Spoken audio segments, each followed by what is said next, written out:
بسم اللہ الرحمن الرحیم، السلام علیکم۔ میں ہوں سیبی کاظمی، آپ دیکھ رہے ہیں فیس بک اور یوٹیوب 22 تاریخ کی سیری کا یہ آپ ویلاگ دیکھ رہے ہوں گے۔ اہم خبریں میں آپ کے سامنے رکھوں جو رات کی تاریکی میں ابھی تحریک انصاف کے کارکن جبری گمشدگی کے خلاف سڑکوں پر نکل آئے۔ قافلوں کی صورت میں زمان پارک فضا عمران خان کے نعروں سے گونج اٹھی اور تحریک انصاف کا عید کے بعد 3 مرحلوں کا پلان کنونشنز، جلسے اور پھر فائنل کال سامنے آ گیا۔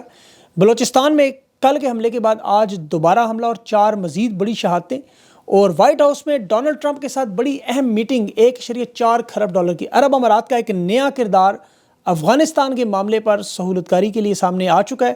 زلمے خلیلزاد کی کے ساتھ ڈائریکٹ ڈائلنگ کے بعد اب پاکستانی سفیر بھی افغانستان پہنچ گئے، لیکن دیر ہوگی۔ برطانیہ اور امریکہ نے نیا قانون بین الاقوامی ریاستی جبر پر 18 مارچ کو منظور کیا۔ اس کا پہلا بڑا نتیجہ آج آ گیا اور دنیا بھر میں انسانی حقوق کی مشہور نوجوان گریٹا، یہ بھی عالمی اداروں کو بلوچستان میں جاری جو جرائم ہے اس پر کیوں اب جواب نہیں دے رہے، اس کی سب تفصیل آپ کے سامنے رکھتا ہوں۔ سب سے پہلے پاکستان کی ملٹری اسٹیبلشمنٹ جو افغانستان کو ہمیشہ ایک بڑا مسئلہ بنا کے دنیا اور امریکہ کے سامنے پیش کرتی رہی۔ 80 کی دہائی میں آپ کو پتہ ہے سوویت یونین کے خلاف جہاد، پھر 2001 کے بعد اسٹوڈنٹس کے خلاف امریکی جنگ، پاکستان خود کو فرنٹ لائن اتحادی کے طور پر دکھاتا رہا۔ وقت بدلا، حالات بدلے، منظرنامہ بدلا۔ 2021 میں افغانستان میں حکومت دوبارہ قائم ہوئی۔ پاکستان میں موجود تمام چہرے جو افغانستان کے ساتھ قربت رکھتے تھے، جس میں جنرل فیض جس نے وہاں جا کے مستحکم حکومت بنائی، عمران خان جس نے 2 دفعہ OIC کروائی، کینسر اسپتال تک بنانے جا رہا تھا، انہیں ایک ایک کر کے منظر عام سے ہٹایا گیا۔ جنرل فیض کا کابل کا دورہ بڑا مشہور دورہ تھا، آج وہ جیل میں موجود۔ اسٹیبلشمنٹ نے جنرل فیض کو اس لیے قید کیا کہ امریکہ سے انہیں شاباش ملے گی، لیکن وہ الٹا بیک فائر ہو گیا۔ اسی طرح عمران خان جن کے دور میں افغان حکومت سے براہ راست رابطے تھے، انہیں بھی جیل میں ڈال دیا گیا۔ اس کا نقصان کیا ہوا کہ پاکستان میں اب کوئی ایسا شخص نہیں رہا کہ جس کا افغان حکومت پر کوئی اثر و رسوخ ہو، جو براہ راست ان سے بات کر سکے۔ مولانا فضل الرحمان کو ایک وقت کی صورت میں بھیجا کوئی بات چیت ہو، لیکن اسٹیبلشمنٹ نے ان مذاکرات پر عمل کرنے سے انکار کیا۔ پھر جرگے کے ابھی جو بزرگ رہنما مولانا حامد، بلکہ نوجوان ہیں، بزرگ نہیں تھے، شہید ہوئے۔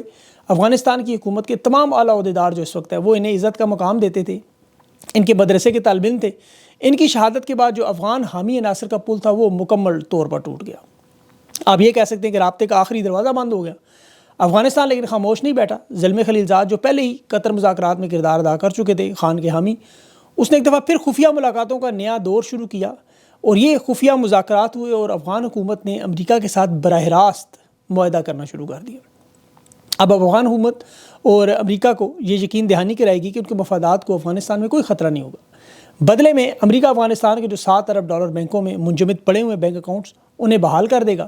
اس کے جواب میں کچھ قیدی بھی رہا کروائے گئے اور ریہیبلیٹیشن کے نام پر امریکی سرمایہ کاری افغانستان میں عرب دنیا کے ذریعے داخل ہوگی۔ بگرام ایئر بیس پر دوبارہ کام بھی شروع ہو گیا۔ اب یہ سب کچھ نمبر 1 کے بغیر ہو رہا ہے، جو خود کو افغانستان کا دروازہ سمجھتے تھے۔ اس پورے عمل میں اب اسٹیبلشمنٹ کا کوئی نام، کوئی کردار نہیں، بلکہ بھارت اور عرب امارات کی انٹری ہو چکی ہے، وہ ثالث بن چکے ہیں۔ بھارت نے امریکہ کو صاف صاف بتایا کہ جب تک پاکستان کی اسٹیبلشمنٹ اور سیاستدان افغانستان سے پیچھے نہیں ہٹیں گے، خطے میں امن نہیں آئے گا، اور افغان حکومت کو بھی موجودہ جو حکومت نے کوئی اعتراض نہیں۔ پھر عرب امارات جو سہولت کاری کر رہا ہے، ایک نیا رشتہ، یعنی کہ اب آپ کہہ لیں کہ بارات جا چکی ہے اور پرانے عاشقوں کو اب ہوش آ رہا ہے کہ وہ اکیلے رہ گئے۔ انہوں نے جلدی جلدی طورخم بارڈر بھی کھول دیا، جو صادق خان خصوصی ایلچی آج اسے بھی بھیج دیا، لیکن بات بہت آگے چلے گئی ہے کیونکہ 31 مارچ کی انہوں نے ڈیڈ لائن دی ہے افغان مہاجرین کو ملک چھوڑنے پر۔ اس پر خیبر پختونخوا کی حکومت، صوبائی حکومت تیار نہیں ہے، تو ظاہر ہے افغان جو مہاجرین ہیں خیبر پختونخوا کی عوام سے زیادہ جڑے ہوئے ہیں۔ اگر وفاقی حکومت نے زبردستی نے پنجاب سے بے دخل کیا تو پھر ظاہر ہے ان کی افغان حکومت کے ساتھ تعلقات مزید خراب ہو جائیں گے۔ اب ایک ایسے موقع پر جہاں بلوچستان کے حالات بدترین لیول پر پہنچے ہوئے ہیں، افغانستان پر بھی الزام لگا کر عالمی ہمدردی نہیں ملی، اور پاکستان کے پاس اب کوئی بین الاقوامی ایسا کارڈ بھی نہیں بچا جس طرح اسٹیبلشمنٹ ماضی میں افغان مسئلے کو ہمیشہ عالمی دباؤ سے بچنے کے لیے استعمال کرتی تھی، اب وہ ان کے ہاتھ سے نکل چکا ہے۔ تو یہ کہا جائے نا کہ اگر ہر کھیل کی ایک آخری چال ہوتی ہے، تو یہ ان کی جو آخری چال تھی وہ ہاتھ سے جا چکی ہے۔ یہ اپنے آپ کو اس کھیل کا ماسٹر سمجھتے تھے، اب یہ صرف ایک تماشائی کے طور پر دیکھ رہے ہیں جو ہو رہا ہے۔ بھارت کی افغانستان میں موجودگی شروع ہو چکی۔ اب آپ کو اندازہ ہوگا کہ خارجہ پالیسی کا انہوں نے کتنا بڑا بلنڈر مار دیا اور عمران خان نے اس معاملے کو کیسے سنبھالا ہوا تھا۔ جو انویسٹمنٹ عرب دنیا سے یہ پاکستان میں کروانا چاہ رہے تھے، اب وہ ان کے سامنے افغانستان میں ہوگی، جس طرح مقبوضہ کشمیر میں ہو چکی ہے۔ جس طرح چین یہاں سے سی پیک سے نکل کے وہاں ریل کے ٹریک بچھا رہا ہے، بجلی کے منصوبے شروع کر رہا ہے، اسی طرح امریکہ بھی وہاں پر عرب دنیا کے ذریعے انویسٹمنٹ کروائے گا، اور آپ کے سامنے دیکھیے گا ان کی افغانستان کی حالت کیسے بدلتی ہے۔ اب چونکہ ان کی ہر واردات عوام پر آشکار ہو رہی ہے. 71 میں دیکھیں جو سچائی تھی وہ صرف جنگ یا علیحدگی نہیں تھی بلکہ جھوٹ پر مبنی خاموشی تھی. مغربی پاکستان میں اخبار، ریڈیو، ٹی وی سب جنرل ضیاء کے فوجی حکومت کے کنٹرول میں تھا. عوام کو کچھ بھی نہیں پتہ چلتا تھا کہ مشرقی پاکستان میں کیا ہو رہا ہے. یہ صرف وہی دکھانا چاہتے تھے جو ریاست دکھانا چاہتی تھی. اب جب تک مغربی پاکستان کے لوگوں کو یہ سچ پتہ چلا اس وقت تک بہت دیر ہو گئی تھی. آج بھی یہی کوشش ہو رہی ہے. سارے کا سارا مین سٹریم میڈیا انہوں نے کنٹرول کیا ہوا ہے. یہ تو سوشل میڈیا کا اللہ بھلا کرے اس کو توڑ نکل آتا ہے. ہر واردات گھنٹوں کے اندر بے نقاب ہوتی ہے اور اسی لیے سب سے بڑی تکلیف بھی سوشل میڈیا سے ہے. آج بھی دیکھیں کچھ لوگ یہ سمجھ رہے ہیں کہ ظلم جو ہے وہ صرف دور دراز علاقوں میں ہو رہا ہے. جیسے بلوچستان کے ساتھ دہائیوں سے ہو رہا ہے، پختونخوا کے ساتھ 25 سال سے ہو رہا ہے. مگر اس وقت اور بلکہ تب تک زیادہ تر پنجاب کے شہریوں نے خاموشی اختیار کی تھی، یہ سوچ کر کہ ان کا مسئلہ ہی نہیں ہے. کراچی میں MKM کے ساتھ 1992 میں ہوتا رہا، اس کے بعد عوامی لیگ کے ساتھ، پھر تحریک انصاف کی باری. اب یہ ظلم لاہور، اسلام آباد، فیصل آباد اور پنڈی کے گھروں میں جب پہنچا، نوجوانوں کو چن چن کر اٹھایا گیا، ماؤں بہنوں اور طالب علموں کو جیلوں میں پھینکا گیا، تو قوم کی اب آنکھ کھلی. اب انہیں پتہ چلا کیونکہ 1971 میں تو کوئی یوٹیوب نہیں تھی، کوئی ٹویٹر نہیں تھا، کسی کے پاس کیمرہ نہیں تھا، کوئی موبائل فون نہیں تھا. جو یہ سچ دکھاتا آپ کو پتہ چلتا. آج ہر ایک کے ہاتھ میں موبائل فون ہے، ہر زبان پر سوال ہے، ہر نوجوان کو سچ پتہ ہے. سوشل میڈیا نے پردہ چاک کر دیا. اخبارات سرکاری چینل نے جو برسوں سے ڈال رکھا تھا. 1971 میں یہی آزادی، یہی شعور، یہی عوامی بیداری ہوتی تو یقین کریں مشرقی پاکستان کبھی الگ نہ ہوتا، لاکھوں جانیں بچ جاتی اور شاید ہم ایک ہی ملک میں رہ رہے. لیکن اس بار نوجوان انشاءاللہ دوبارہ یہ غلطی نہیں دہرانے دیں گے. اور اب کوئی یہ بھی نہیں کہہ سکے ہمیں تو پتہ ہی نہیں تھا کہ ہوا کیا. اب چونکہ ظلم علاقائی نہیں قومی مسئلہ بن چکا ہے اور پوری قوم جب کھڑی ہو جائے تو پھر ظلم کے آگے آپ کو پتہ ہے کوئی جھوٹ، کوئی بندوق سچ کی آواز کو نہیں روک سکتا. آج پاکستان کا بچہ ڈاکٹر مہرنگ بلوچ کی گرفتاری پر ناراض لگ رہے ہیں، غصے میں نظر آ رہے ہیں، رہائی کا مطالبہ کر رہے ہیں. اور مہرنگ بلوچ سے اتنا خوف کہ ان کے بارے میں ابھی تک کوئی خبر ہی باہر نہیں آ رہی. اب دیکھیں BBC میں انٹرویو انہوں نے دیا، انہوں نے اسے دہشت گرد تنظیموں کے ساتھ جوڑنے کی اس کے بعد بات کر دی. ابھی سویڈن کی 23 سالہ نوجوان ہے گریٹا تھنبرگ، یہ دنیا میں ماحولیات کے حوالے سے بڑی مشہور شخصیات میں آتی ہے. احتجاج کے حوالے سے انٹرنیشنل لیول پر یہ پاپولر نام ہے. بلوچستان کے معاملے پر آج اس نے بھی آواز اٹھا دی کہ جبری گمشدگیوں کے معاملے پر مطالبہ کر دیا. اور اس نوجوان بچی کی آواز یاد رکھے دنیا کے بڑے بڑے رہنماؤں سے زیادہ مؤثر ہے. پوری دنیا کا میڈیا اس کے بیانات کو کور، اس کا ایک بیان اب پوری دنیا میں گونج رہا ہے اس وقت. اب امریکہ نے دیکھیں اس سارے حالات میں اپنے پاکستان میں سفر کے لیے شہریوں کو منع کر دیا. برطانیہ نے بھی تازہ ترین سفری وارننگ جاری کر دی، اس میں بھی پاکستان شامل. اور نیو یارک پوسٹ نے جو خطرناک خبر لگائی کہ 2011 میں جس طرح پاکستان دنیا کے خطرناک ممالک میں شامل ہو چکا تھا، اب اسی طرح خطرناک جگہ قرار دی جا رہی ہے. لاقانونیت، شدت پسندی اور شورش کا گڑھ کہا جا رہا ہے. دنیا کہہ رہی ہے کہ یہ جتنے بھی وعدے کرتے رہے ادھورے اور کھوکھلے تھے. دہشت گردی کا ایک نیا طوفان یہاں آ چکا ہے، روزانہ ہلاکتوں کی اطلاعات آ رہی ہیں. اور نیو یارک پوسٹ کہہ رہا ہے کہ پاکستان کی ریاست ایک مشکل دورائے پر کھڑی ہے. اگر فوری اصلاحات نہ ہوئیں، انصاف نہ کیا گیا تو یہ علاقے پاکستان کے ہاتھ سے نکل جائیں گے. عوام کا غصہ اور مایوسی، عدالت، ملک کے حالات، دہشت گردی تنظیموں کا اکٹھ ہونا، یہ سارے معاملات اخبارات میں، دنیا کی اخبارات میں آ رہے ہیں. اور عوام اور فوج کے درمیان جو خلیج ہے اس کا ذکر کیا جا رہا ہے اور یہ اتنی بڑی ہوتی جا رہی ہے، اسے ختم کرنا ناممکن ہو جائے گا. اور اسٹیبلشمنٹ یہ بات سمجھنے سے قاصر ہے کہ ان کی یہ موجودہ حرکتوں سے عوام ان سے دور ہو رہی ہے. جب تک وہ سیاست میں رہیں گے یہ معاملہ چلتا رہے گا، عوام ان کے قریب نہیں جائے گی. پھر یہ چاہے راحت فتح علی خان سے گانے گوا لیں، چاہے یہ عاطف اسلم سے گانے گوا لیں، یا ملکو کو پکڑ لیں، جس مرضی سے گانے گوائیں. اب ان گانوں کی دیکھیں اس طرح اہمیت نہیں رہے گی. جو ISPR نے بھی 23 مارچ کا نغمہ بنایا، اب یہ عوام کے جذبات گانوں کی صورت میں گلوکار کو پیسے دیے ہوئے وہ بول رہے ہیں، عوام کے جذبات گاتے ہیں. میں آپ یقین کریں قسم اٹھانے کے دور آج خان جیل سے رہا ہو اور باہر آ کے صرف ایک لائن کی سٹیٹمنٹ دوبارہ دے، فوج بھی میری، ملک بھی میرا، یقین کریں ملک کے اندر ہی جو سوشل میڈیا پر فضا ہے 1 منٹ میں بدل جائے گی.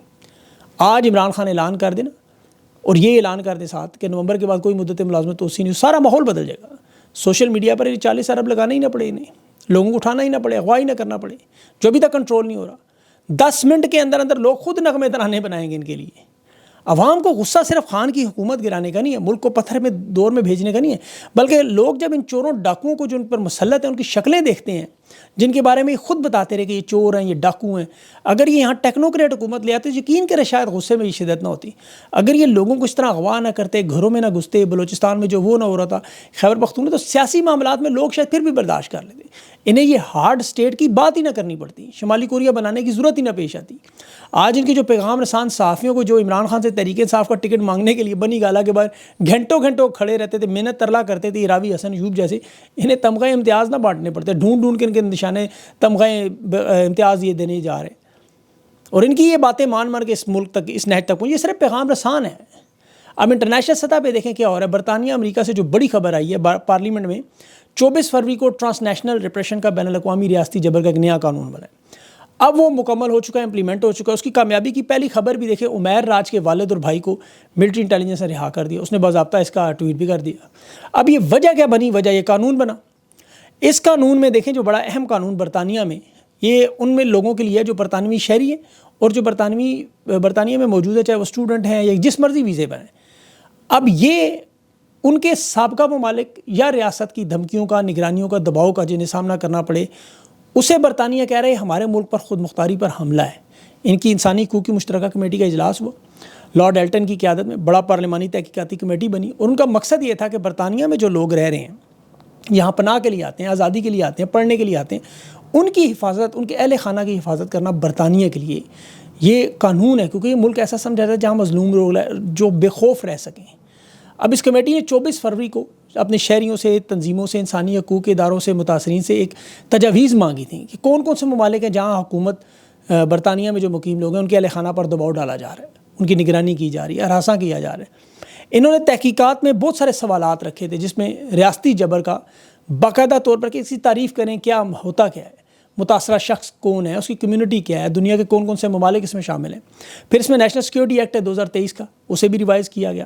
انٹرنیشنل اداروں کی، اس میں ایمنسٹی انٹرنیشنل ہے، انسانی حقوق کے جو ادارے ہیں، یونائٹڈ نیشن ہے، ان کی رپورٹس اکٹھی کی گئی. اب اس میں جو سب سے بڑا ملک سامنے آیا وہ اس وقت 2025 میں پاکستان آ رہا ہے، جہاں سب سے زیادہ پاکستانی شہریوں نے، سیاسی کارکنوں نے، صحافیوں نے، سماجی تنظیموں نے شکایات درج کروائیں، اور انہوں نے الزام لگایا کہ وہاں ریاستی مشینری جو ہے، خفیہ ادارے ان کے اہل خانہ پر دباؤ ڈال رہے ہیں، انہیں ہراساں کر رہے ہیں. اب اس میں یہ عمیر راج کا، یہ جو ابھی سوشل میڈیا ایکٹیوسٹ ہیں، ان کا بھی اس میں ذکر آیا ہوا ہے. اب یہ پاکستان کے وزیر داخلہ جو ہے محسن نقوی، اس کی ایک دھمکی آپ کو یاد ہوگا برطانیہ میں احتجاج والوں کو، پاسپورٹ منسوخ کر دیں گے، گھروں پہ پھر چھاپے مارے گئے، ہراساں کیا گیا، اغوا کیا گیا، وہ باقاعدہ اس رپورٹ کا حصہ بنا ہے. اب اس میں پیس اینڈ جسٹس پروجیکٹ نامی ایک بڑا معتبر ادارہ ہے، انہوں نے پھر ایک رپورٹ جاری کی. اس میں کہا کہ یہ خفیہ ایجنسیاں جو ہیں وہ برطانیہ میں موجود جو صحافی ہیں، سیاسی لوگ ہیں، مطلب جو چاہے تحریک انصاف کے ہیں، بلوچ ہیں، پختون ہیں، کسی کے کارکن ہیں، ان کو وہاں دھمکیاں ملتی ہیں، اور یہ تمام شواہد برطانوی پارلیمنٹ تک پہنچائے گئے. اس پر پھر ایکشن پلان بنایا گیا، کیونکہ برطانیہ صرف پناہ دینے والا ملک نہیں بلکہ ایک ایسے ملک کے طور پر ہے جو آزادی اور سلامتی کا محافظ ہے. اب یہ معاملہ صرف شکایات کی حد تک نہیں رہا، اس میں سفارتی دباؤ برطانیہ کی طرف سے، تحقیقات، انٹیلیجنس شیئرنگ اور یہ بڑے معاہدے، تاکہ کسی برطانوی شہری کو جو مطلب یا پاکستانی باشندے جو ہیں انہیں اگر کوئی خطرہ ہو تو پھر سفارت خانہ متحرک ہوگا، بین الاقوامی سطح پر اس کی آواز اٹھائی جائے گی، اور انہیں ضرورت پڑی تو یہ پولیس اور انٹیلیجنس کے اہلکار بھی بھیجنے پر تیار ہیں. اور اس سے بھی بڑا معاملہ جو ہے وہ امریکہ میں ہو گیا. 18 مارچ کو ٹرانس نیشنل ریپریشن ایکٹ وہاں 2025 منظور ہو گیا، جسے اب ہوم لینڈ سیکیورٹی نے باقاعدہ ایک نیا شعبہ قائم کیا ہے، ہاٹ لائن متعارف کی ہے کہ جو متاثرہ لوگ ہوں گے وہ براہ راست امریکی حکومت سے مدد لیں گے، اور ان پر اگر جبر ہو، دباؤ ہو تو وہ فی الفور اس کی رپورٹ کریں گے. بین الاقوامی ماہرین دیکھیں اس پہ زور دے رہے ہیں کہ اگر یہ سلسلہ جاری رہا تو پاکستان شاید دنیا کا پہلا ملک ہوگا جس پر ٹرانس نیشنل ریپریشن کے تحت براہ راست قانونی پابندیاں لگیں گی. اب یہ پاکستان کا امیج متاثر ہوگا، اس میں برطانیہ، پھر امریکہ، پھر اس پر یورپ، اور یہ قانونی کارروائیوں کا ایک پورا دروازہ کھل جائے گا، ایک بہت بڑا کہتے ہیں پنڈورا باکس کھل جائے گا. اب ان ممالک میں دیکھیں جو لوگ ہیں وہ ریاست کو، اپنے ملک صدر اور وزیر اعظم کو ہائی کورٹ میں لے جاتے ہیں، پھر یہ لوگ مجبور ہو کے پھر ان ممالک کو ایکشن لینا پڑتا ہے. اس وقت جو ریاست پاکستان کو سب سے بڑا خطرہ نظر آتا ہے وہ سوشل میڈیا کے اکاؤنٹس ہیں. وہ کہتے ہیں جی سارے بیرونی دنیا سے آپریٹ ہوتے ہیں، اور تحریک انصاف پر یہ دباؤ بھی ڈالتے رہے کہ اکاؤنٹس پاکستان میں لے کے آئیں یا ان کو بند کروائیں. تحریک انصاف نے ان سے لا تعلقی کا اعلان کیا کہ یہ سارے پاکستانیوں کے اکاؤنٹس ہیں. اتنی بڑی تعداد میں تو کوئی جماعت اتنے اکاؤنٹس نہ بنا سکتی ہے، نہ انہیں آن کر سکتی ہے، نہ انہیں چھوڑ سکتی ہے. یہ آزاد لوگ ہیں، آزاد ملک میں رہتے ہیں، اپنے اپنے ملک کے قانون کے مطابق تنقید کرتے ہیں، تعریف کرتے ہیں. اب اس قانون کی وہ پابندی کر رہے ہیں، وہاں کسی کے کنٹرول میں نہیں آتے، اس لیے ان کے لیے مشکل ہے. اب اس میں دیکھیں جو تنقید کا معاملہ، اب عوامی حکومت اور بوٹ کی حکومت میں تنقید کا آپ دیکھ لیں، جو سب سے بڑا بھی آج کی خبر بھی علی مین گنڈا پور کی ایک تصویر اخبار میں آئی، 1 سال پورا ہوا کے پی کا. وہ تصویر دیکھیں سوشل میڈیا پر بڑا سخت احتجاج ہوا کہ علی مین کی تصویر کیوں آئی. مریم نواز کی تصویر کا وہ آپ کو پتہ اخبار آئی تھی 60 تصویریں، تو بڑا شور مچا تھا، تحریک انصاف کیس عدالت میں بھی لے کے گئی. اب علی مین گنڈا پور کی تصویر آئی، عوام چونکہ عوامی حکومت، لوگوں نے احتجاج کیا، انہوں نے فوراً سمجھا، اس کو تفتیش کی، پتہ چلا حکومت کے اندر سے واردات ہوئی ہے. پھر اس پر ظاہر ہے سیکرٹری کو عہدے سے ہٹا دیا گیا کہ آپ نے جنگ اخبار کو خاص طور پر تصویر کیسے دی. جو عدت کیس میں عمران خان پر واردات کرتے رہے. اب چونکہ عوام کی حکومت تھی، علی مین گنڈا پورے تسلیم کر لے. اب فارم 47 کی بوڈ کی حکومت، مریم نواز کی 60 صفحات کی تو اس پر اعتراض ہوا، انہوں نے جواب میں 160 صفحات کا پورا میگزین چھاپ دیا. اگلے دن شہباز شریف نے پورے صفحات اپنے تھوبڑے کے لگا دیے، اور ان کے جو حواری ہیں، ان کے جو مطلب ماننے والے چاہنے والے، وہ دفاع کرتے رہے ان کے صحافی. وہ بلکہ یہاں تک کہتے رہے کہ ایسے چھوٹے صحافیوں کو روزگار چل رہا ہے، اشتہارات ملتے ہیں تو روزگار چلتے، کسی نے کوئی مذمت نہیں کی. تو یہ فرق ہے شعور سے عوامی حکومت کا اور بوڈ کی حکومت کا. اب سعودی عرب میں دیکھیں تیار ہو کر وہ شیخ تیل بن طلال بن مسعود ہے یا محمد بن سلمان، ان سے ملاقات کر رہی ہیں. اب پنجاب کے وزیر اعلیٰ کے ہونے کے ناطے جس طرح مہنگے ہینڈ بیگز عوام کے مال پر، تو پھر ظاہر ہے لوگ ان پہ تنقید کرتے ہیں، ان کی حواری اس کی حمایت کرنا شروع کر دیتے ہیں، ان کو پھر یہ تمغے دے دیتے ہیں. تو اللہ ان کو ہدایت دے. ابھی ایک انٹرویو کرنا ہے، وہ انشاءاللہ آپ صبح چیک کیجیے گا. اپنا خیال رکھیں، مجھے اجازت دیں، اللہ حافظ.